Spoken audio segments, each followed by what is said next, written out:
Ya, apa kabar? Baik, puji Ya, Tuhan, sehat ya. puji Tuhan. Panggilannya apa nih? Anita Uh, atau Handayani?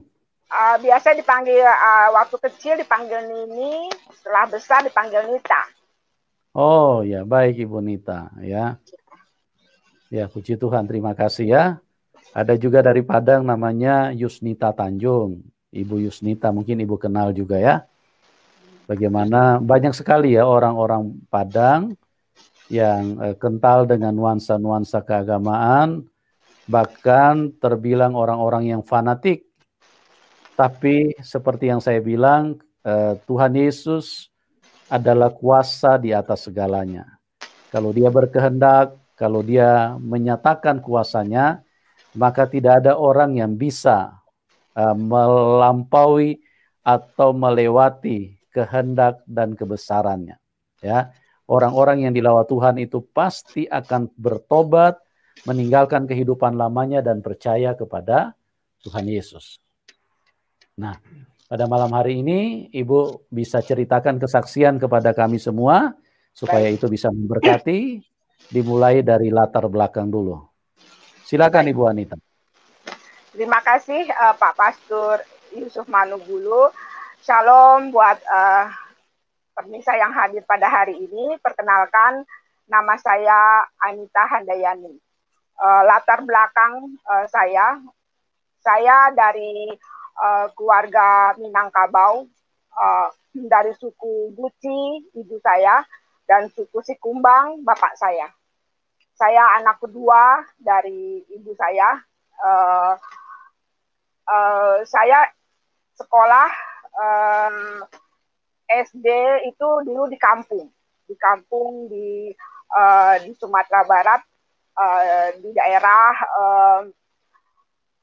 Pasir 4 Angkat Canduang, dekat Bukit Tinggi, dekat sekolah Diniyah, di mana rumah kami itu, rumah kakek saya itu, rumah kakek itu dekat surau, 2 surau namanya Surau Usang dan Surau Kunyang.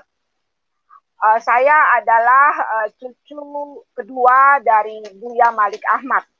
Buya Malik Ahmad itu adalah penyebar agama Islam sampai ke Brunei, sampai ke Singapura, dan dia juga pernah menjadi salah satu pimpinan Muhammadiyah.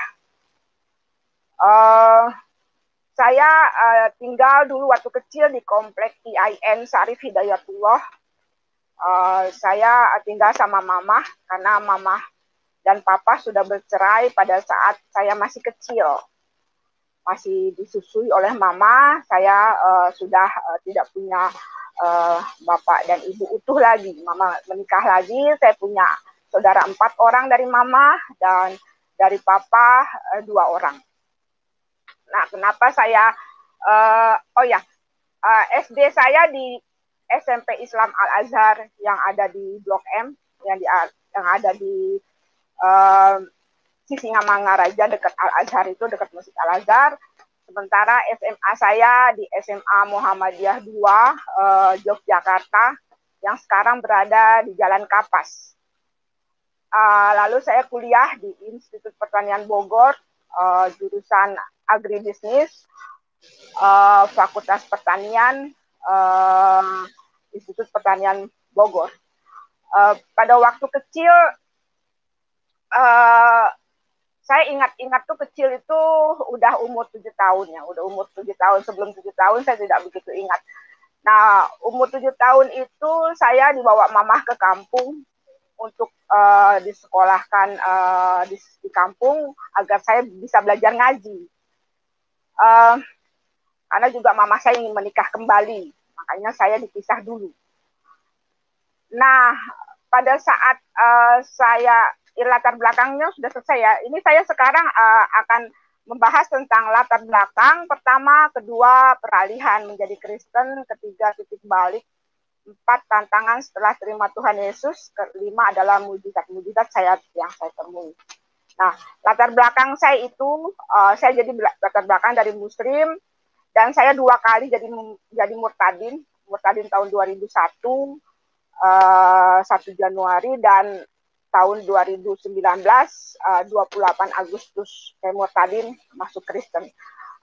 Sementara saya Islamnya itu dari lahir, dan pada tanggal 28 Juli 2019 saya Islam kembali, itu selama sebulan kurang lebih, tapi saya melakukan ibadah itu hanya kira-kira 2 minggu, habis itu udah nggak melakukan lagi. Itu latar belakang saya. Nah, kenapa saya kok awal-awal tertarik kepada Kristen gitu. Awal-awal itu kenapa gitu kan? Pada waktu itu kan saya sekolah di kampung. Nah, di kampung itu terbiasa toanya toanya itu mengarah ke luar. Jadi kita kedengaran apa yang disampaikan oleh ustadz yang ada di masjid, terutama pada sholat Jumat dan subuh-subuh ya, sholat subuh itu yang disampaikan kita dengar. Antara lain itu diucapkan bahwa Kristen itu adalah kafir, Kristen itu mentuhankan manusia, tidak ada tuh Tuhan punya anak gitu kan, nggak ada gitu. Oh gitu ya, saya bilang gitu kan. Nah, pada waktu itu nggak sengaja saya menemukan buku harian papa saya. Jadi ada buku harian di kampung itu dan foto-foto pernikahan mama papa ya, dan bunga-bunga. Ternyata bunga pernikahan mereka tuh dibuat dulu dengan tangan. Oh ya, pernikahan mama dan papa ini adalah pernikahan politik. Kenapa dikatakan pernikahan politik? Karena kakek saya dulu adalah pimpinan salah satu grup Islam yang ada di Sumatera Barat, dan kakek saya dari bapak juga. Nah, pada waktu itu mereka bertikai, jadi atas kesepakatan anggota partai, mereka ingin mengakurkan pertikaian itu dengan cara menjodohkan mamah dan papa.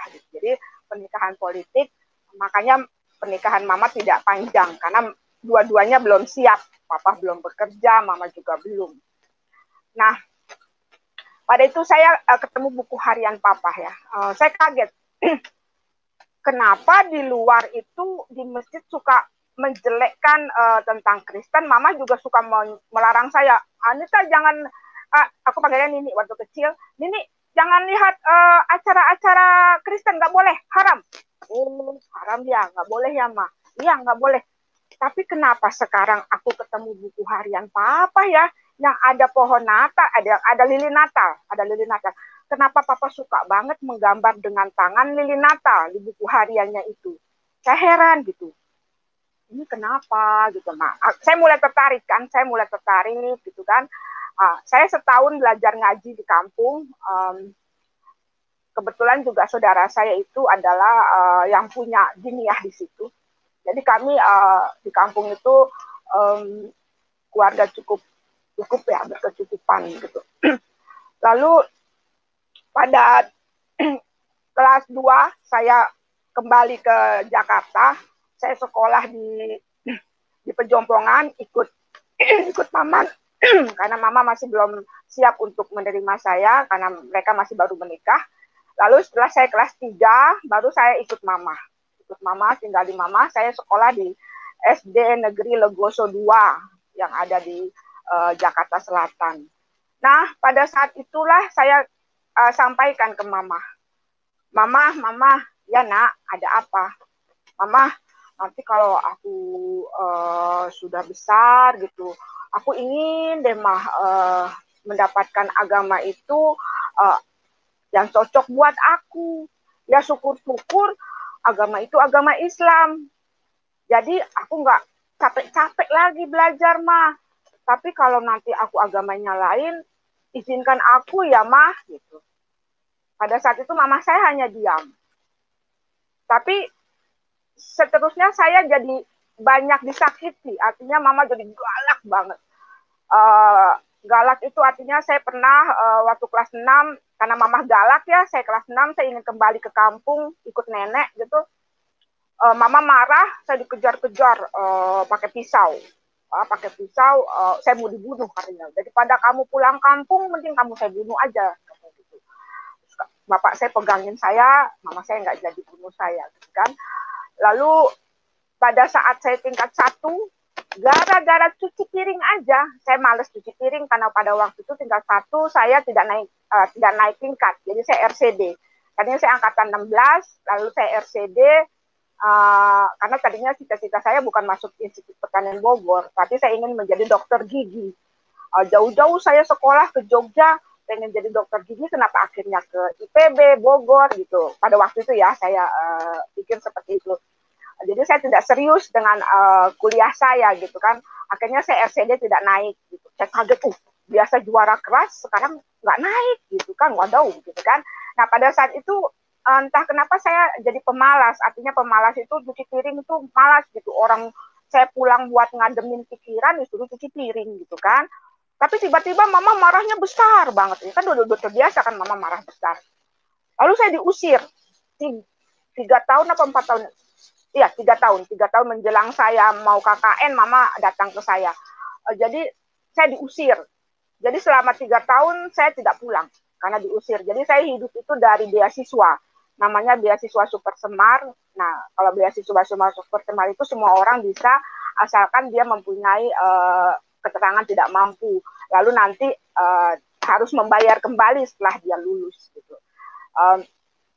Terus juga saya hidup dari mengajari anak dari adik bapak saya gitu, belajar pelajaran sekolahnya. Nanti pulang-pulang saya dapat uang dan saya dapat baju gitu. Bahkan ada yang mau mengangkat saya sebagai anak gitu kan. Ada itu saudara saya yang tidak punya anak, namanya Ete Adah, itu juga pengen mengangkat anak saya. Dia kasihan sama saya karena saya dipukul terus, biru-biru kakinya gitu kan. Ya itu pengalaman kecil saya. Lalu saya juga pada saat itu sampai tingkat 4 itu tidak pernah pacaran ya, tidak pernah pacaran karena ibu saya sama kakek saya bilang pacaran itu tidak boleh. Jadi itu hukumnya haram gitu kan. Sampai tingkat 4 aku nggak pernah pacaran. Sehingga masuklah aku ke grup namanya Himacas, Himpunan Mahasiswa Cacat Asmara istilahnya gitu kan. Tapi ternyata pada tingkat 4 itu saya ketemu seorang pemuda gitu, kebetulan sama-sama ngurus beasiswa gitu, beasiswa Super Semar itu untuk penelitian. Nah, saya mau penelitian ke Bali ceritanya begitu. Lalu saya urus dia antar saya urus kebetulan saya punya motor, jadi kita ngurus berdua. Nah, singkat kata pemuda ini akhirnya jadi pacar saya gitu kan.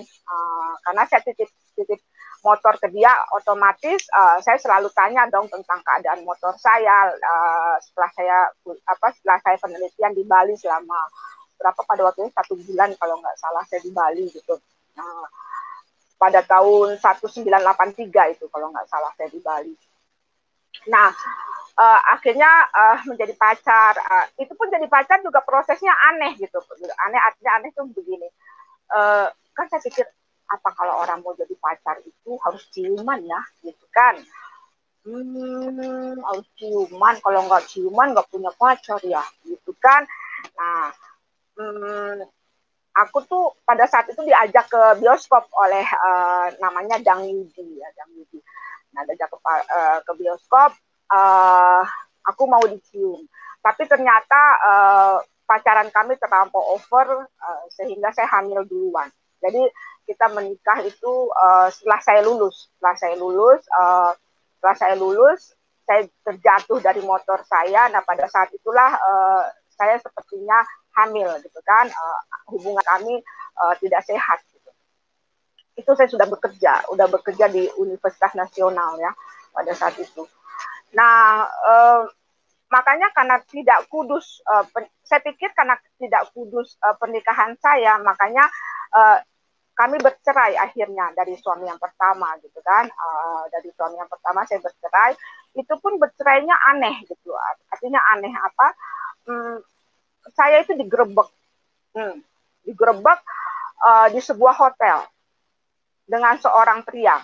Dan pria ini bukan pacar. Bukan. Dia adalah adik teman saya di SMP Al-Azhar. Pada saat itu dia ingin konsultasi ke saya. tentang hubungan rumah tangga dia yang tidak harmonis gitu kan. Saya bilang oke, saya pengen tahu apa yang menyebabkan hubungannya tidak harmonis gitu kan. Ternyata sedang begitu kamar kami digedor gitu. Aku kaget, siapa tuh ya gitu kan. Lalu saya buka, ya nggak ada apa-apa, orang saya memang bukan pacar kok itu kan. Saya digerebek sama suami saya, lalu saya dibawa ke polsek. Lalu mamah dipanggil, ngebayang nggak Anita yang begitu soleh, yang pandai mengaji, yang sekolah agamanya ketat, tiba-tiba masuk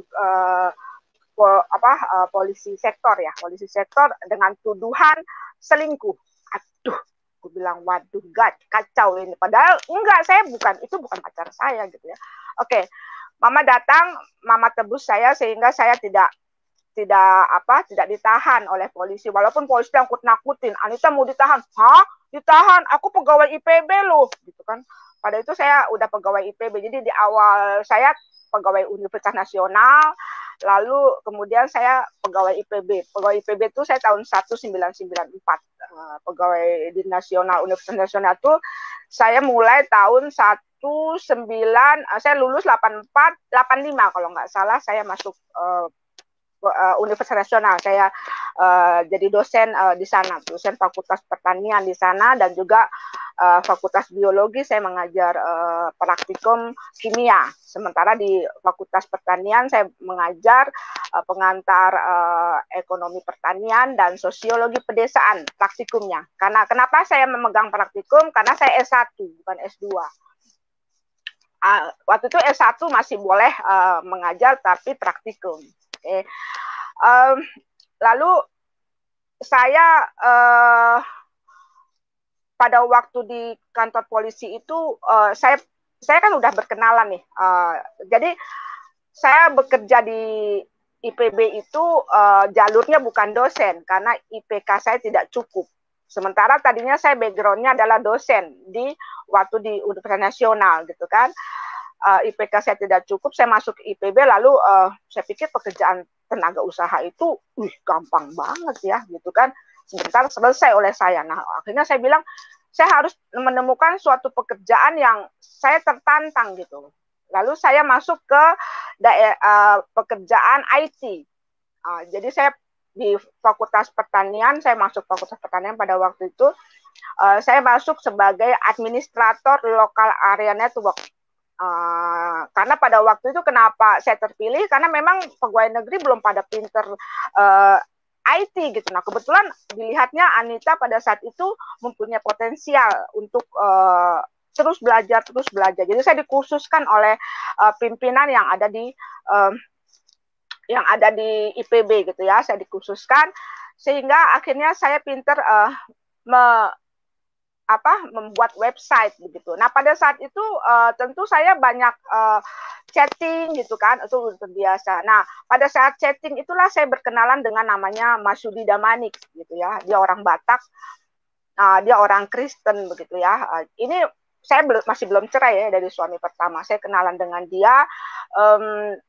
Awalnya itu kenalannya itu karena saya perlu sebuah buku Adobe Photoshop. Nah teman sekantor dia itu mengatakan bahwa Pak Masudi Damanik ini punya sebuah buku yang kamu cari. Oh ya, aku mau pinjam gitu kan. Akhirnya aku pinjam, aku ketemu dengan dia. Nah, aku kaget pas ketemu gitu. Karena kaget kenapa? Karena muka dia kok mirip aku gitu loh. Padahal saya itu satu saudara itu tidak ada yang mirip gitu. Ya karena kami berbeda bapak kan. Tapi sama kakak saya juga nggak mirip gitu. Tapi ini orang bukan saudara, bukan apa, kok mirip. Saya kan wajahnya mirip orang Batak kan, padahal saya bukan orang Batak. Nah makanya Pak Masudi ini orang Batak gitu. Saya pikir, kok ada orang mirip ya gitu kan. Nah dari pertemuan itu, dari pinjem buku itu, saya kaget gitu lah, bukunya ini masih dalam keadaan dilaminating. Saya bilang ini buku dalam keadaan laminating, biasanya orang tidak akan pinjamkan buku yang baru kepada orang yang baru dikenal gitu. Lalu saya kagum gitu, saya tahu dia Kristen ya, lalu saya bilang ini kenapa bukunya masih baru, belum dibaca. dipinjemin ke saya. Ini buku import loh, saya bilang gitu, karena gambarnya bagus-bagus ya. Uh, Gambar walaupun dalam bahasa Indonesia tapi dia itunya bagus, cetakannya bagus gitu. Dia bilang ya nggak apa-apa katanya, kalau misalnya kamu nanti nggak kembali ini ya sudah katanya, nggak masalah buat saya katanya gitu kan. Ada tuh buku susah nyarinya loh. Dia bilang nggak masalah buat saya, tinggal gini aja, kalau besok-besok kamu pinjam kamu nggak saya pinjemin lagi. Wow, begitu ya orang Kristen ya. Aku apa namanya, kaget gitu ada orang berpandangan seperti itu gitu. Nah, kedua, saya kagum dengan sifat dia itu pada saat saya pinjam uang. Nah, pada saat bercerai dari suami yang pertama, saya ingin merubah rumah yang saya tinggali ini. Ini rumah saya, pengen saya tinggal rubah, lalu saya pinjam uang ke dia. Cukup besar pada waktu itu, saya lupa berapa besarnya, tapi cukup besar. Lalu pada saat saya ingin membayar uangnya kembali, saya kaget lagi, kaget yang kedua. Kenapa saya kaget? Dia bilang gini, nggak usah dikembaliin. Loh, kok nggak usah dikembaliin? Ini uang besar loh. Ibu saya aja ya, kalau saya ngutang 75.000, waduh, ditagih-tagih gitu loh. Setiap saya gajian ditagih. Lah, ini kamu kok saya mau bayar nggak mau? Ya nggak mau. Kenapa? Karena itu uang kamu. Loh, uang saya dari mana? Saya bilang gitu. Iya, itu uang kamu dari Tuhan saya melalui saya untuk kamu. Wah, Tuhannya hebat banget ya. Kaget saya. Mulai saya apa namanya, kagum gitu kan. Dan juga pada waktu itu saya kan di IPB itu masih baru tuh pada waktu itu ya, tahun 99, 94, 99 ya, masih 4 tahun. Gaji saya masih belum besar gitu. Pada saat itu saya sering dapat uang gitu ya dari Pak Masudi gitu untuk misalnya saya bilang, dia suka nelpon, kalau siang-siang tuh dia suka nelpon, halo Anita udah makan belum? Oh belum, uangku habis gitu kan, ini tinggal segini gitu kan, karena harus bayar listrik, harus bayar apa gitu, banyak banget yang harus dibayar. Oh, aduh kasihan banget tuh. Nanti dia kirim uang untuk bayar beli makanan, karena kami tempatnya memang jauh. Saya ada di Depok, dia di Rawamangun gitu kan. Nah, hubungan kami ini nggak disetujui oleh orang tuanya, karena alasannya ada dua. Pertama, karena usia kami jauh. Usia kami itu beda 11 tahun. Saya lebih tua 11 tahun. Saya lahir tahun 60. Dia lahir tahun 71. Lalu yang kedua, alasan orang tuanya tidak menyetujui saya sebagai mantunya adalah karena saya janda, seorang janda, sementara anaknya adalah bujangan, ya kan? Lalu orang tuanya juga bilang, kamu mau guna-gunai anak saya ya? Saya sakit banget tuh dibilang begitu. Waduh, aku nggak pernah guna-gunain, kok dibilang mengguna-gunai gitu kan? Lalu saya bilang sama pada Manik ini, kamu udah dijodohin tuh sama orang tua kamu, sama orang Ikip gitu kan, ngapain kamu mau kawin sama saya? Lagi pula kita usianya jauh, nggak mungkin lah kita bisa kawin. 11 tahun gitu loh, gitu kan, udah gitu orang tua kamu juga nggak setuju. Lalu saya buang tuh persyaratan untuk memajukan surat untuk mengajukan pernikahan ya, saya buang ke tempat sampah. Pada Maniknya nangis. Dia bilang, kenapa kamu buang? Ya aku buang nggak jadi. Akhirnya dia bikin surat perjanjian. Pertama, saya bilang, oke, aku mau nikah kalau kamu bikin surat perjanjian. Oke.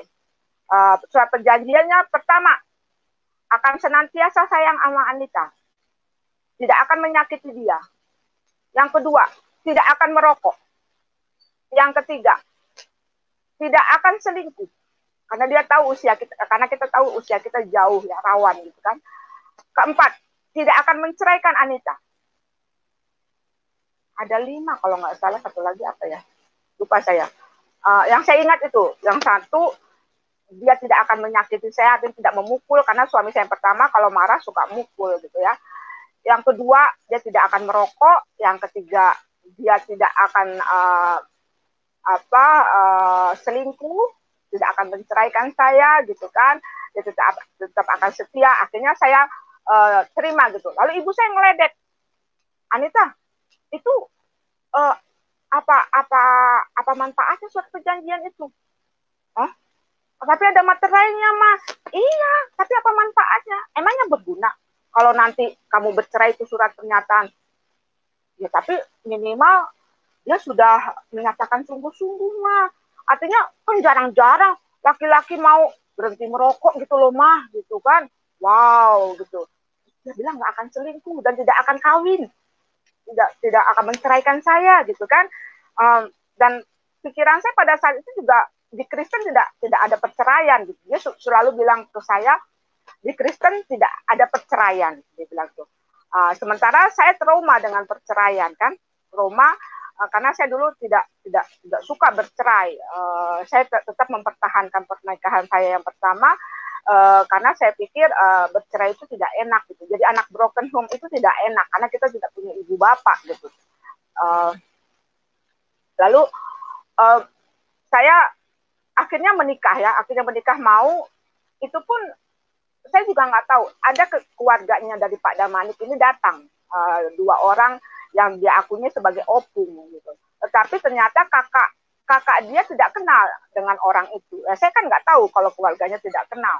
Saya pikir pernikahan saya dihadiri oleh salah satu keluarga yang dihormati Pak Damanik gitu kan. Dia hadir dan juga teman saya sekantor juga ada yang hadir, lalu ibu-ibu majelis, anggota paduan suara juga hadir karena saya aktif bernyanyi di gereja gitu. Karena saya memang hobi sekali bernyanyi gitu kan. Nah, singkat kata sekarang belum sampai ya, itu masih latar belakang. Oke, itu udah peralihan berarti ya, peralihan. Entah kenapa saya kaget gitu. Waktu malam pertama saya kaget gitu loh. Oh, pantesan dia mau sama orang yang lebih tua gitu, bukan anak muda gitu. Ternyata dia tidak mempunyai kemampuan seorang suami yang baik dalam hal hubungan suami istri gitu. Oh, pantesan.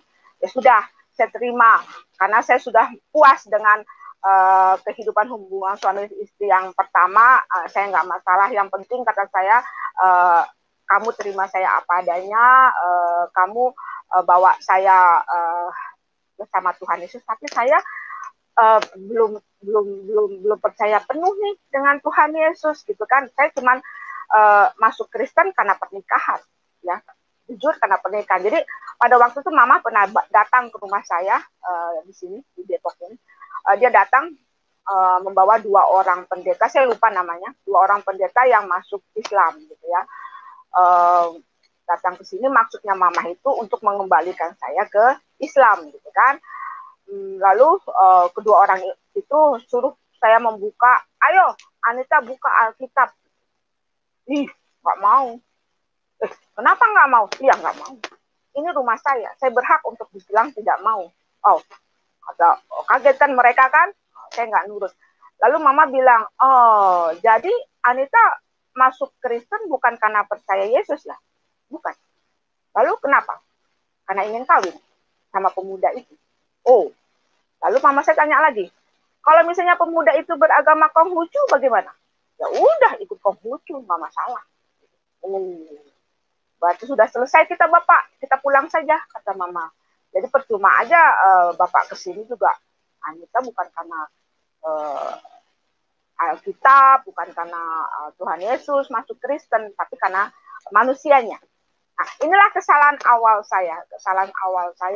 Saya percaya kepada manusia. Karena apa? Manusia itu bisa berubah ternyata. Perasaannya bisa berubah gitu. Artinya dia ternyata memendam perasaan dengan first love-nya. First love itu adalah cinta pertamanya SMP. Ketika SMP namanya Asmida Boru Purba. Dia pendam, itu fotonya dibawa-bawa. Awal-awal sih tidak. Nah, pas saya ketemukan foto itu di gudang, saya suruh buang. Bukannya dibuang, tapi malah disimpan di tasnya, dibawa-bawa. Lalu dengan jujur dia katakan pada suatu saat bahwa dia tidak bisa melupakan cinta pertamanya dari hatinya. Dia bilang gitu. Dan kalau Tuhan Yesus mengizinkan, kalau kita nanti resmi bercerai, saya akan menikah dengannya. Dan kalau dia masih hidup, saya nggak tahu ya jujur apa enggak, dia katakan begitu ya. maksudnya kalau dia masih hidup. Saya yakin mereka sudah berhubungan sejak tahun 2017, karena pada tahun 2017 itu suami saya ini pulang kampung karena ibunya sakit.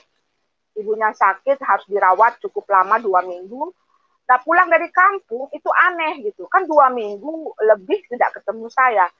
Pulang, saya berdiri di depan dia, saya kangen kan, 2 minggu lebih. Dia tidak peluk saya, yang dipeluk cuma anaknya. Saya kaget, kenapa begitu? Saya bilang, papa kok nggak peluk saya? Ya, mama nggak datang ke saya sih, makanya saya nggak peluk. Loh, nggak datang bagaimana? Saya berdiri di depan papa loh. Tiba-tiba papa habis peluk langsung duduk di bangku.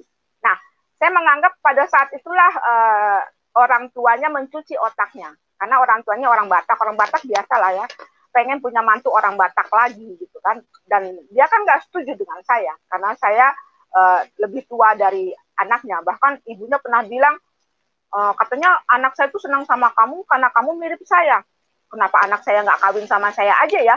Waduh, ini orang tua kacau nih udah, gue bilang gitu kan. Masa anak kawin sama orang tua gitu kan. Nah, terus sejak tahun 2017 itu kehidupan rumah tangga kami mulai terjadi gelombang-gelombang kerikil-kerikil ya, kerikil-kerikil. Oh ya, tahun 2008, sebelum tahun 2017 ini, 2008, karena suami saya ini tidak pernah sepertinya menginginkan saya gitu ya, tidak pernah menginginkan saya, sehingga tahun 2008 itu saya sempat minta cerai sama dia. Saya bilang, papa seperti tidak inginkan saya gitu, tidak pernah bergairah dengan saya gitu. Ini karena ada orang lain ya di hati papa gitu, sehingga tidak pernah gitu, karena saya pernah punya suami yang begitu mencintai saya dan dia bergairah banget, nah sementara ini enggak gitu loh kan, ini bagaimana gitu ya. Nah, pada saat itu saya ditugaskan kantor untuk ikut diklat tim 4 namanya. Pada saat itu teman saya udah ada yang kasih tahu, Anita hati-hati lu, nanti dapat selingkuhan lo di situ. Enggak lah, aku bilang gitu, enggak mungkin, suamiku sayang banget sama aku loh. Ini tahun 2008 ya, bukan tahun 2017, 2008. Suamiku sayang banget tuh sama aku gitu kan. Ya aku cuma nasihatin aja, iya terima kasih dinasihatin gitu. Ternyata setelah saya ikut diklat, saya cemburu sama suami saya ini kan. Saya diklat itu 2 minggu. Kebetulan babysitter anak saya ini cantik. Gitu. Saya cemburu gitu. Entah kenapa saya cemburu aja. Marah dia. Marah sama saya, kenapa kata cemburu sama babysitter? Iya, namanya cemburu kan gak diatur sama otak gitu kan. Nah, pada saat itu saya kesal kan. Pada saat itulah saya kenal dengan seorang pemuda di diklat, karena kita kan intens tuh. Diklat itu kan malam bikin laporan, besok ujian, laporan lagi, ujian lagi, terus saja gitu ya. Nah, kebetulan di diklat ini saya mendapat juara ya, juara peringkat 4 gitu. Nah, pada saat itu saya berkenalan dengan seorang pemuda, artinya saya jatuh hati dengan dia gitu kan. Nah, setelah kita diklat itu ketahuan nih sama Pak Damanik HP saya. Emang saya kan cuma begitu aja, karena di diklat selalu setiap hari ketemu, jadi saya tidak pernah password itu HP saya, lalu terbaca oleh Pak Damanik gitu loh. Dan itu disimpan sama dia itu sampai saat waktu perceraian saya, ternyata dia simpan itu notifikasi di HP saya itu. Dia tanya ke saya, mama selingkuh ya? Saya jujur bilang iya gitu Kak. Saya udah siap-siap nih, saya bakal dicerai nih gitu kan. Itu tahun 2008 ya. Ternyata dia tidak bercerai, dia menangis. Dia bilang, mama kembali ke saya, tinggalkan pemuda itu. Saya juga salah, karena saya mencintai mama pada saat itu. Mama sudah punya suami. Saya kaget, ini cinta sama saya sebelum saya cerai ya, wow gitu kan. Ya, kembalilah, oke. Saya kagum ya. Ini kekaguman saya ketiga kepada orang Kristen ya, kekaguman saya bahwa dia bilang saya mengkuduskan mama gitu kan. Saya mengkuduskan mama kembali, tinggalkan pemuda itu. Ya, nggak masalah gitu, karena memang pemuda itu juga sudah punya istri gitu kan. Oke. Nah, ternyata saya disakiti terus ya, 2017, 2018, nah 2019 awal, nah ini penyakit sakit yang uh, paling saya awal 2019 saya dapatkan dari suami saya yang Batak ini, yang orang Kristen ini, yang saya pikir tidak akan selingkuh karena dia sudah berjanji kan. Itu terucap kata-kata begini, entah kenapa ya tadi malam Papa setelah berdoa di depan Mama, dia bilang gitu, muka Mama itu bangun. Dia bilang gitu ya, saya juga bingung kok muka bisa bangun gitu ya. Muka Mama bangun. Nah setelah saya melihat begitu, saya jadi benci sama Mama. Saya tidak cinta lagi sama Mama. Wow, ngebayang nggak apa yang saya alami? Runtuh kan saya. Waduh, saya udah meninggalkan keluarga besar saya untuk pindah Kristen. Sekarang dia bilang dia tidak cinta saya dan sudah benci. Wow, gitu kan. Nah, pada pertengahan tahun 2019, karena kita bertengkar terus, lalu dia izinkan saya ikut temu alumni tanggal 27 sampai tanggal 28 Juli di Yogyakarta, karena saya alumni SMA Muhammadiyah 2 Yogyakarta kan. Saya disuruh maksudnya menghibur diri ke sana gitu. Oh, saya senang banget loh. Saya nggak tahu apakah ini sebuah politik atau gimana. Teman-teman saya pada waktu itu merasa senang aja. Apa ini sebuah jebakan saya juga nggak tahu. Karena saya tidak berpikir sejauh itu gitu. Lalu saya senang, saya beli cepat-cepat tiket. Lalu saya ikut temu alumni. Nah pada saat di sana di Jogja, saya tinggal di rumah Tri Mulyani namanya. Di sana jadi emang suka bilang, Anita kembali ke Islam aja. Enggak ngapain, aku kan udah Kristen gitu kan. Nah sehari kemudian saya kan sebelum acara temu alumni itu saya tinggal di situ. Lalu kemudian saya tanggal 27 baru ke hotel disaster di Kaliurang gitu. Nah pada saat itu saya ketemu dengan namanya Sentot, teman saya, dia psikolog ya. Tujuan saya adalah meminta tolong. Saya bilang, Sentot tolong saya gitu. Tolong ubah saya agar saya bisa disenangi oleh suami saya. Kenapa? Karena suami saya sudah berucap tidak sayang, tidak cinta, sudah benci. Salah saya apa Sentot gitu kan? Terus Sentot bilang gini, Anita kembali aja ke Islam, Anita pasti akan bahagia. Oh masa gitu kan? Lalu tiba-tiba guru saya datang, pegang saya, Anita, kami semua sayang sama Anita. Anita mau ya kembali ke Islam? Nah, karena dipegang sama guru, saya bilang, iya mau, tapi ntar dulu, saya minta izin dulu sama suami saya yang damanik itu. Oke, nanti kalau dia nggak izinkan, ya nggak jadi. Oke. Nah, akhirnya saya kembali ke kamar, saya telepon pada Manik tidak mau. Saya tanya sama anak saya, kenapa dia tidak mau ditelepon? Ya karena papa sibuk nyuci. Waduh, ini udah 2 hari mama di Jogja nggak pernah bisa dihubungi, gimana sih gitu kan. Terus aku WA, aku nih mau dimualafkan besok pagi-pagi subuh-subuh, boleh tidak?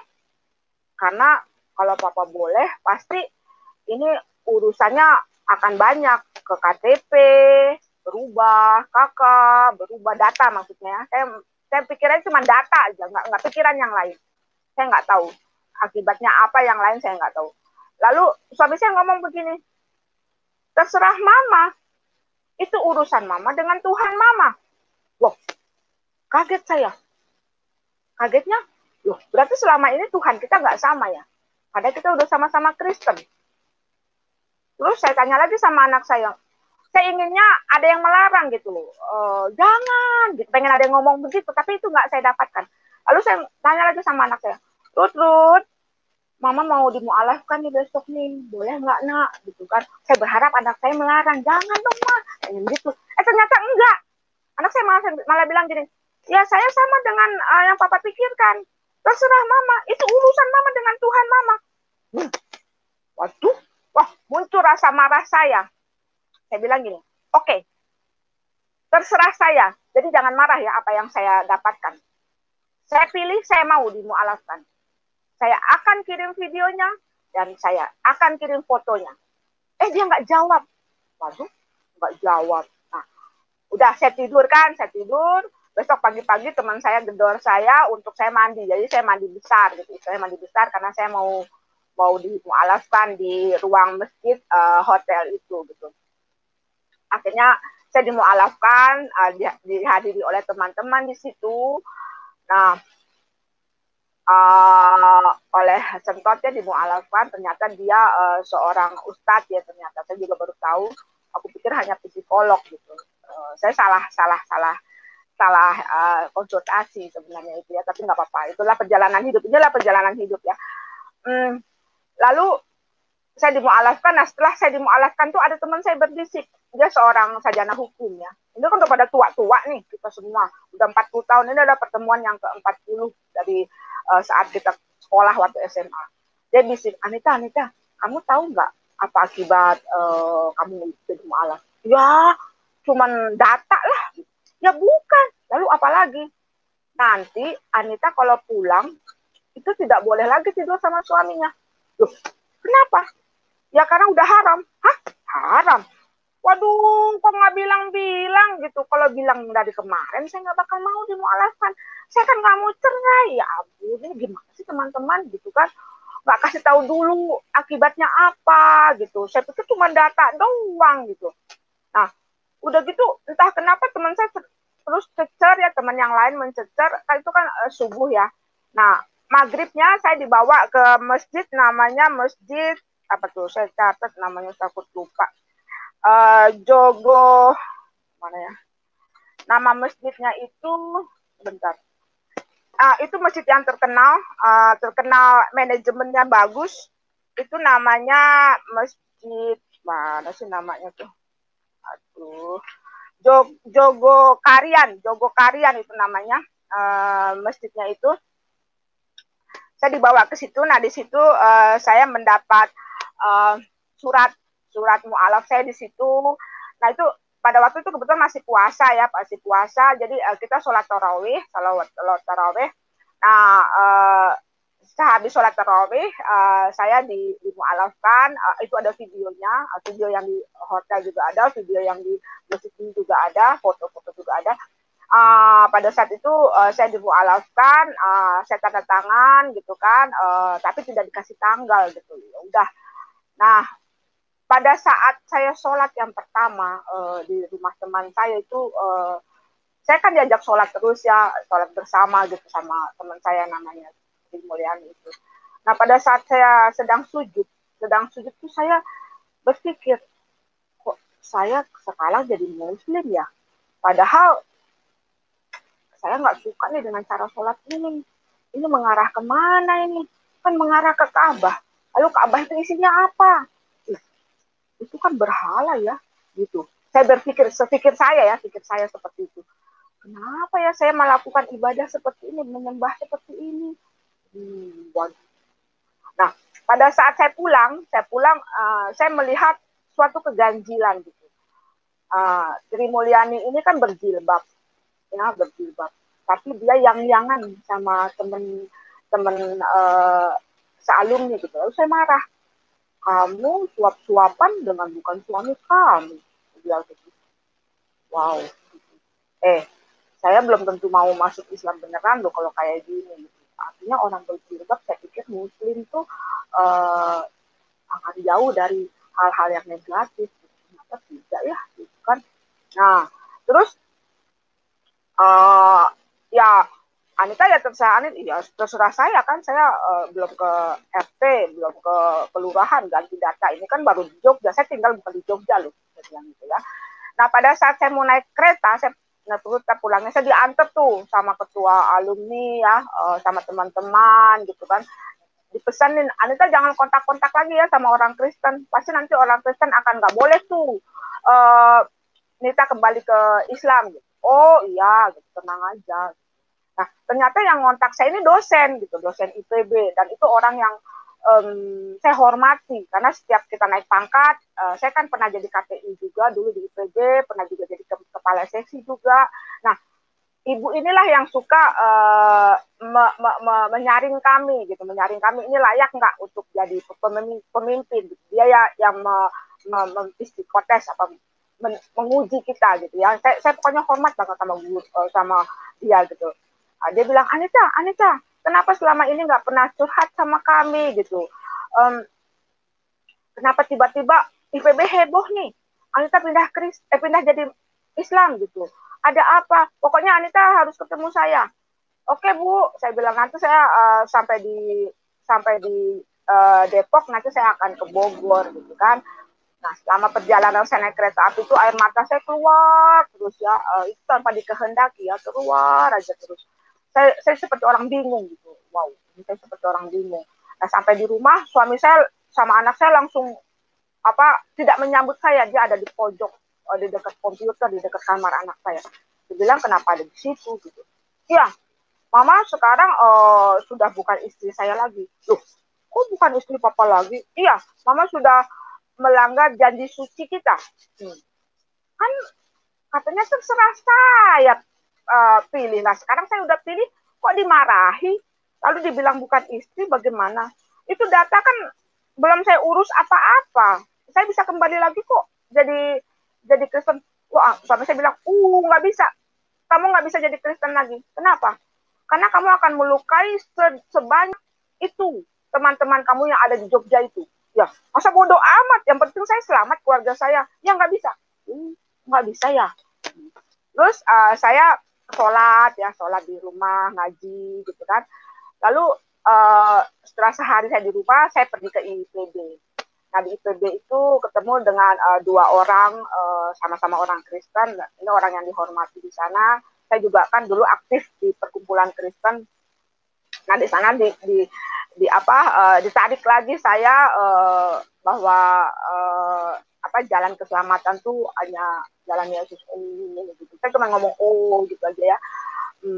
Nah, pada saat itu saya cuma sampaikan gini, tapi saya nggak bisa jadi Kristen lagi. Kenapa nggak bisa, Bu Anita? Ya karena suami saya bilang nggak bisa. Mama udah Islam sekarang, nggak bisa masuk Kristen lagi. Oh, kata siapa nggak bisa? Kata suami. Oh, salah itu suaminya. Kata Bapak itu ya, Bapak Rilus namanya. Itu salah. Anita masih bisa. Masih bisa. Anita bisa dipulihkan kembali gitu. Oh, masih bisa ya? Iya, masih bisa. Nah, akhirnya saya pulang dari IPB, kan saya merasa saya sakit. Kenapa saya merasa sakit? Karena air mata saya keluar terus. Lalu sebelum saya ke Jogja itu ada 4 kali saya percobaan bunuh diri karena kecewa saya mendengarkan ucapan suami saya bahwa dia sudah tidak cinta dan benci kepada saya. Lah saya kan jadi malu dengan orang di kompleks saya ini. Karena apa? Di kompleks saya ini dulu saya guru ngaji. Tiba-tiba sekarang suami saya buang saya. Wow. Dan saya juga pernah juara mengaji dulu waktu kecil. Aduh, gitu. Aduh, ini pilihan saya salah di mana ini gitu kan. Makanya saya harus berobat. Suami saya bilang, Mama nggak sakit, Mama masih bisa tidur. Anak saya juga bilang gitu, Mama nggak sakit. Tidak, aku sakit. Aku harus berobat. Karena apa? Air mataku keluar terus, nggak mau berhenti. Tanpa aku kehendaki. Akhirnya aku ke dokter. Ke dokter namanya Laharjo Kembaren gitu kan. Jauh tuh, dokternya ada di Bogor gitu ya. Kenapa saya sampai ke sana? Saya pada di Depok. Itu karena saya pernah ditabrak mobilnya sama seorang bapak. Ternyata dia pejabat. Nah, dia kan tabrakannya lumayan berat karena dia ngantuk sehingga dia nabrak mobil saya dari belakang gitu.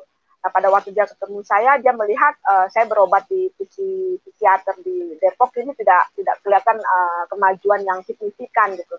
Lalu dia bilang, Anita mau nggak berobat ke dokter yang bagus gitu, adanya di Bogor, tapi nggak bisa dapat asuransi.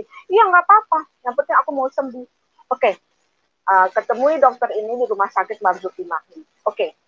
Nah, pada waktu ketemu dokter itu, saya belum tahu ya dokter itu agamanya apa, saya belum tahu. Lalu dokter itu bilang, saya tidak bisa mengobati ibu. Kok nggak bisa ngobatin saya gimana? Saya bilang, iya. Siapa yang membantu ibu? Tuhan yang mana? Maksudnya? Iya. Ibu kalau lagi senang, Ibu Kristen kan, doa secara Kristen. Lalu kalau lagi sedih, lagi susah, lagi putus asa, ibu berdoa secara Islam, ya kan? Mending ibu nggak usah punya agama sekalian, ateis gitu dia bilang. Wah, masa ateis dok? Kan nggak boleh di Indonesia ateis. Ya nggak apa-apa, kata dokternya gitu. Jangan ngasih tahu. Ah, maaf, saya pengen punya agama. Gitu. Ya sekarang pilih. Kalau Bu Anita tidak mau milih, saya tidak bisa ngobatin Bu Anita. Waduh, bagaimana nih Ustaz jauh-jauh dari Depok ke sini? Akhirnya saya merenung gitu kan, merenung. Lalu saya ingat kepada surat Yohanes 14:6. Saya tidak tahu nama suratnya ya. Pada itu pada waktu saya di gereja saya kaget gitu. Ada di Alkitab tulisan itu bahwa ini bunyinya, akulah jalan dan kebenaran dan hidup. Tidak ada seorang pun yang datang kepada Bapa kalau tidak melalui aku. Loh, ini kan Sirotol Mustaqim, saya bilang gitu kan pada waktu di gereja tuh. Nah, saya teringat itu waktu di depan dokter itu. Iya ya, selama ini aku kan cari agama yang benar gitu. Agama benar buat aku maksudnya ya, buat aku. Itu kan aku cari kan Tuhan yang benar. Selamanya aku cari-cari nggak dapet-dapet. Lah ini udah dapet. Kenapa aku tinggalin ya, gitu kan? Itu alasan pertama. Kedua, alasannya saya tidak mau dicerai karena di Kristen katanya tidak ada cerai, gitu kan? Akhirnya saya bilang sama dokternya, oke, saya pilih Kristen. Yakin? Ya, yakin. Oke, saya obati. Dia bilang gitu kan. Nah, pulang dari dokter itu saya pergi ke pendeta. Saya bilang pendeta gereja GPIB Immanuel, saya bilang, Ibu tolong saya gitu. Saya minta dipulihkan lagi. Kenapa Anita dipulihkan? Ya kemarin saya mualaf gitu. Saya pengen balik lagi gitu kan. Oh ya, suami Anita harus datang dulu ke saya ya. Tapi tolong ya Bu, saya nggak mau cerai, suami saya ingin cerai gitu. Ya ya, nanti saya nasihati gitu kan. Di depan pendeta dia bilang dia tidak akan cerai, tapi di luar pendeta lain lagi yang dilakukan gitu kan. Nah, saya kembali ke Kristen disaksikan oleh majelis sektor Kanaan pada saat itu. Ada videonya juga dan disaksikan oleh anak dan suami saya pada saat itu. Nah, itu tanggal 28 Agustus tahun 2019 masih baru. Jadi saya masuk Kristen yang kedua adalah benar-benar keinginan saya. Sementara masuk Kristen saya pertama adalah karena cinta kepada manusia. Karena ingin kawin dengan dia. Ternyata dia melukai saya gitu. Lalu saya sudah jadi kembali ke Kristen. Saya pikir suami saya akan tenang-tenang aja gitu. Ternyata enggak. Itu kan tanggal 28 Agustus. Ternyata tanggal 17 November 2019 dia minta keluar dari rumah ini. Ingin kontrak katanya. Dia ingin menenangkan diri. Kenapa harus keluar dari rumah ini? Aku bilang gitu kan. Iya, aku harus menenangkan diri. Oh gitu ya caranya. Oh, saya lihat di Alkitab juga ada. Ternyata di Alkitab tuh ada perintah untuk menenangkan diri, tapi tidak boleh lama-lama gitu kan. Akhirnya saya, ya udah nggak apa-apa. Lalu saya bilang anak saya, Ruth jangan ikutan papa, di sini aja. Tidak, aku mau ikut papa. Ya sudah kalau Ruth mau gitu kan. Suami saya keluar dari rumah tanggal 17 November 2019. Dia tinggal di perumahan bagus, mewah perumahannya. Namanya Puri Depok ya. Itu pasti nyewanya mahal gitu. Dan yang saya kaget lagi, kalau lama itu suami saya beli mobil baru gitu. Wow, kaya banget dia ya, gitu kan, beli mobil baru. Nah, saya tuh nggak dikasih tahu alamatnya. 3 bulan namanya saya tidak kasih tahu alamatnya. Saya berdoa terus sama Tuhan, Tuhan, di mana rumah mereka ini? Aduh, di mana ya? Tiba-tiba saya juga heran, ada ojek online yang saya nggak kenal gitu. Ngasih tahu, Bu Anita, loh, kok tahu nama saya gitu. Iya, saya kan orang sini yang jadi tuh ojek. Oh, iya. Bu Anita, kenapa kok Ruth pulangnya ke sana? Kemana Ruth pulangnya? Dikasih tahu alamatnya kan. Oh, di Puri Depok. Oh, asik. Aku mau ke sana. Aduh, terima kasih Tuhan. Yesus, terima kasih. Aku mau lihat anakku, aku kangen gitu kan. Nah, terus aku datang dong, dengan alamat itu aku datang.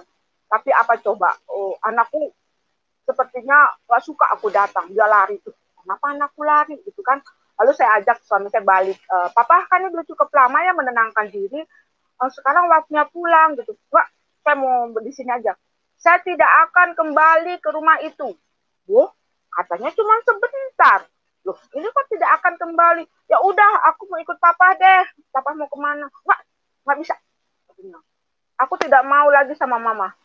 Saya mau pergi. Saya mau cerai. Waduh, mau cerai gitu kan nggak boleh. Boleh katanya gitu. Kan kalau cerai um, itu kan melawan firman Tuhan. Enggak, Tuhan juga tahu hati saya. Tuhan pasti maafkan saya. Wah, gitu kan. Nah, akhirnya dia mengajukan cerai, gitu kan. Nah, pada waktu itu dia membawa 2 orang saksi. Saksi dari keluarganya sendiri, namanya Musa Damanit dan Devi Damanit. Itu masih anak pada dia. Saya paling sakit yang Devi. Ya, Devi ini adalah anak yang keponakan daripada Manit gitu. Saya sakit kenapa? Karena Devi ini banyak kesalahan, tapi pada Manit tidak pernah mau tegur. Contohnya pada waktu dia menikah, saya kan jadi pengganti orang tuanya Devi, gitu kan, mamanya udah meninggal. Itu Devi itu tidak pernah kasih ucapan terima kasih, boro-boro ucapan terima kasih, senyum aja tidak gitu. Kepada saya yang sudah capek-capek dandan, udah bikin baju yang bagus, ke desainer gitu kan. Oh, biayanya juga mahal, 2,3 juta itu. Dan anehnya pada saat pernikahan Devi, perkawinan Devi itu, kan saya sakit hati, tapi saya bilang dalam hati saya tidak boleh pergi dari acara ini karena saya menghormati suami saya gitu kan, karena dia kan bapak buat Devinya gitu. Tiba-tiba apa coba? 4 buah kancing baju saya paling depan itu lepas, satu-satu ya lepasnya. Saya bingung, kok lepas? Lalu baju saya yang di tangan ini lepas-lepas benangnya. Jadi sementara ke hotel ke gereja itu saya sibuk motongin kain gitu kan, kain yang kiwir-kiwir itu kan. Saya heran kenapa kancing saya lepas 4, sampai saya marah itu desainernya. Ini kan saya mahal bayarnya kok bisa lepas 4 begini. Aduh, saya nutupinnya susah nih pakai ulos gitu kan. Bu Anita, saya itu demi Tuhan, sampai demi Tuhan, itu menjahit dengan 2 benang. Dan kalau itu copot saya juga nggak ngerti. Saya juga pernah mengalami seperti ini. Kata dulu dia pernah menjahitkan baju buat orang dan mengalami hal yang di luar perkiraan gitu, ajaib gitu kan. Ini pasti ada kuasa-kuasa gelap gitu. Ya udah, aku bilang. Tapi nanti aku benerin. Oke, nanti aku benerin dan aku hadiahkan 1 baju lagi. Wow, oke, makasih, aku bilang gitu kan. Nah, oke, nah itulah saya mengapa sakit hati sama Devi ini. Dan pada saat itu dia bersaksi bahwa saya tidak pernah suka suami saya memberi uang kepada keluarganya. Itu bohong sama sekali. Saya tidak pernah melakukan itu. Itu di depan hakim ya, dia bilang kenapa keluarga tidak suka kepada Bu Anita itu karena Bu Anita itu melarang suaminya untuk memberi uang pada keluarga besarnya. Keluarga besarku aja nggak pernah aku kasih uang gitu ya. Dia kasih ke keluarga besarnya ya nggak masalah, aku kan juga kerja. Nah, pada saat itu dia bilang seperti itu, makanya setelah dia menjadi saksi saya marah sama dia. Kamu ini apa-apaan gitu. Suami saya tidak mau mengasih uang ke ibu kamu lagi dulu, itu karena keputusan dia sendiri, bukan kemauan saya. Lalu kenapa saya disalahkan? Gitu. Dia kasar. Nah, itu ya. Terus di kampung juga saya bertengkar kan sama Devi ini karena saya bilang saya nggak suka, kamu harus minta maaf sama saya gitu. Kenapa saya sudah menggantikan peranan ibu kamu untuk pernikahan kamu, tapi kamu tidak ada ucapan terima kasih gitu kan. Kami bertengkar, kenapa yang dipeluk adalah Devi, bukan saya gitu loh. Saya protes sama suami saya, loh kok yang dipeluk adalah Devi, bukan saya kan istri papa, kenapa bukan saya ditenangkan, kenapa Devi? Nah, di situ saya melihat keganjilan. Jadi saya melihat keganjilan suami saya terhadap anak-anak. Maaf ya, pernah saya mengatakan di depan suami saya, apa pedofil ya? Marah dia. Kenapa mama begitu? Ya, karena saya melihat papa aneh gitu. Suka gendong Ruth. Anak saya yang terakhir tuh udah SMP ya, dia suka digendong. Terus dipeluk dari belakang gitu. Saya jijik melihatnya. Terus Papa juga kepada Devi itu sayangnya luar biasa gitu. Dan saya juga mendapat kabar dari adik ibunya bahwa sifat Pak Damanik memang seperti itu. Dan keluarga memang sudah melihat keanehan pada Manik itu gitu ya. Makanya saya khawatir gitu waktu pada Manik itu tinggal berdua saja sama anak saya. Dan saya juga luar biasa kaget gitu pada saat sidang ya. Pada saat sidang itu hakim memutuskan anak ikut saya, ada di bawah hak asuh saya. Padahal demi Tuhan, saya tidak pernah minta anak saya untuk di bawah saya. Karena saya pikir anak saya sudah dewasa dan dia bisa memilih gitu. Ternyata menurut hakim itu tidak, anak masih di bawah umur kalau di sidang perdata, umur 21 nanti baru dianggap dewasa gitu kan. Dia masih di bawah umur dan kenapa kami putuskan dia ikut Anita? Pertama, karena dia masih di bawah umur. Kedua, karena Anita sudah pensiun. Jadi bisa lebih punya banyak waktu untuk mendidik anak, gitu kan. Oh ya sudah, gitu. Lalu ya saya bilang, mau mengajukan banding nggak kepada hakim? Karena dia putuskan cerai, padahal saya tidak ingin cerai. Saya lihat hakimnya semuanya itu Islam. Dan kepala hakimnya itu orang Aceh ya, orang Aceh. Celananya itu pendek. Nah, saya tahu kalau celana pendek ini orang yang ibadah Islamnya kuat gitu kan. Nggak mungkin lah saya bisa menang kalau hakimnya masih dia gitu. Pasti kalah lah gitu. Nggak usah, saya terima aja. Cerai ya cerai, nggak masalah gitu kan. Nah, anak saya ajak ke saya nggak mau.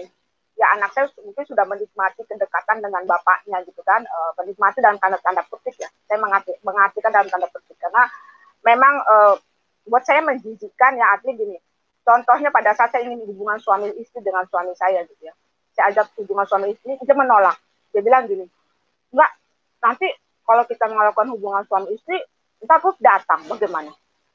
Dalam hati saya kan bisa dikunci pintu, kalau enggak kita pergi ke hotel, tapi itu enggak dilakukan gitu. Waktu kita jalan-jalan juga, kita jalan-jalan setiap 2 tahun sekali ke hotel di Subang. Dia malah bercengkrama dengan anak saya, bukan dengan saya. Dia tidak membangun keintiman dengan saya. Lalu otomatis saya tidak bergairah loh dengan dia ya.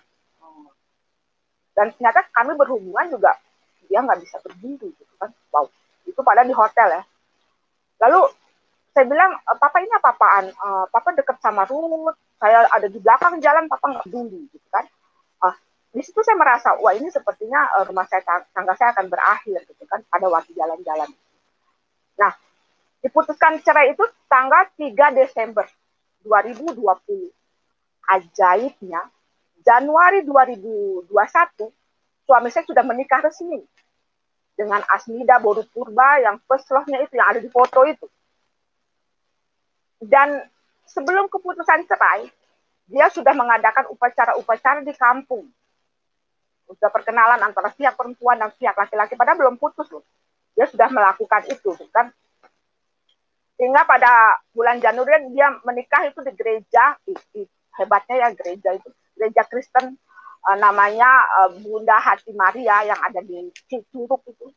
Dia meresmikan, memberkati pernikahan ex suami saya Mas Yudha Manik dengan Asmida Boru Purba itu. Saya telepon loh kepada Romonya, kepada itu, Romo apa benar menikahkan Asmida Boru Purba dan Mas Yudha Manik? Ya benar. Lalu saya bilang, kenapa dinikahkan? Ya karena sudah ada surat cerai. Dan saya menikahkan karena perintah dari Romo yang lebih senior. Saya bilang, Bapak tahu nggak saya siapa? Enggak. Saya istrinya Pak Damanik, istri dari perkawinan yang dulu, ya kan, yang diberkati di gereja. Ini kok bisa diberkati lagi di gereja 2 kali kan? Oh saya nggak tahu. Silakan ibu berhubungan dengan Romo yang lebih senior. Lalu saya berhubungan dengan Romo yang senior. Dia bilang saya salah sambung dengan dia. Ya sudah. Saya bilang saya nggak mau ngurusin lagi, Akhirnya kami terpisah. Nah, apa mukjizat yang saya dapatkan setelah saya masuk Kristen? Dengan saya pilih sendiri. Waktu saya 19 tahun itu saya kan kering, artinya saya tidak bertumbuh imannya, gitu kan.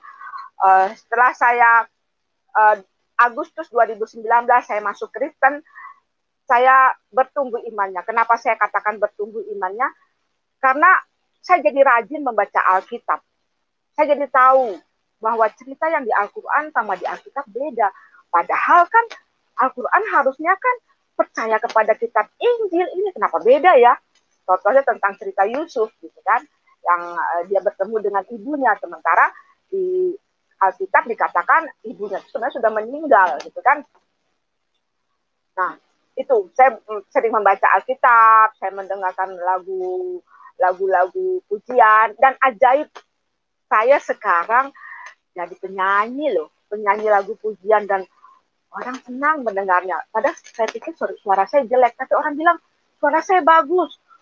Saya umur udah 61 ya.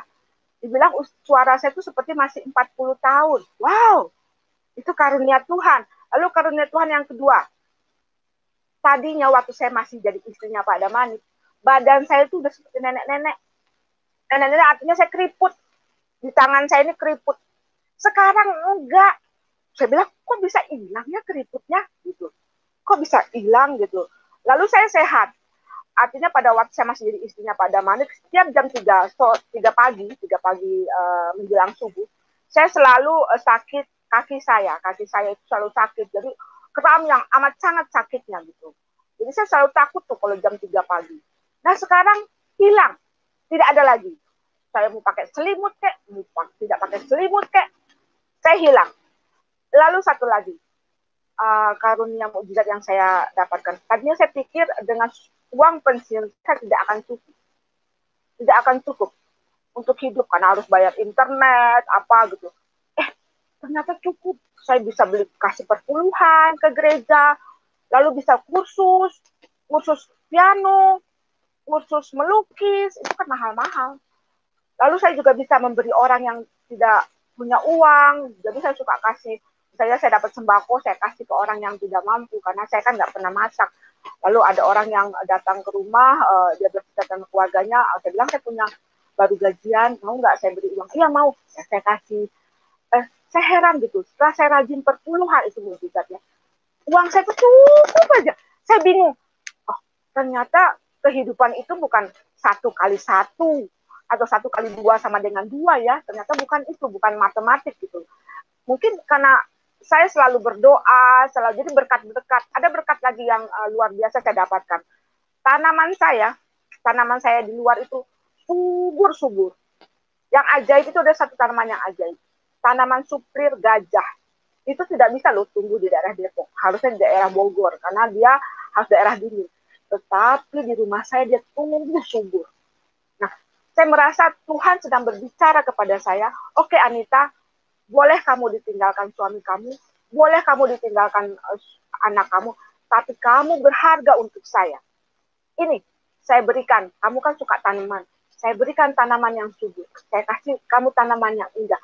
Makanya setiap saya melihat tanaman saya yang begitu subur, saya kadang-kadang meneteskan air mata begitu. Saya bilang, saya tahu Tuhan sedang berbicara kepada saya bersyukur begitu kan. Nah, itu mukjizat yang saya terima. Saya pikir sudah semua poin saya bahas ya. Baik, saya kembalikan waktu kepada Pak Pastor Yusuf Manubulu. Terima kasih atas perhatiannya. Ya, haleluya, puji Tuhan. Sesuatu yang bisa menguatkan kita dan juga sesuatu yang bisa mencerahkan kita serta menyadarkan kita bahwa mengikut Tuhan adalah hal yang sangat pribadi. Jadi tidak ada unsur paksaan, tidak ada unsur pengaruh, karena di dalam Tuhan Yesus itu semua berdasarkan panggilan, semua berdasarkan kasih karunia Tuhan.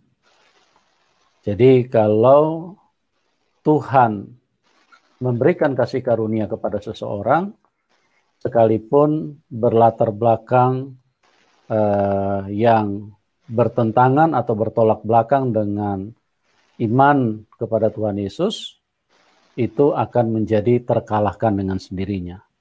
Karena di dalam kehidupan ini sudah pasti yang namanya kebenaran, dialah yang akan menjadi pemenang.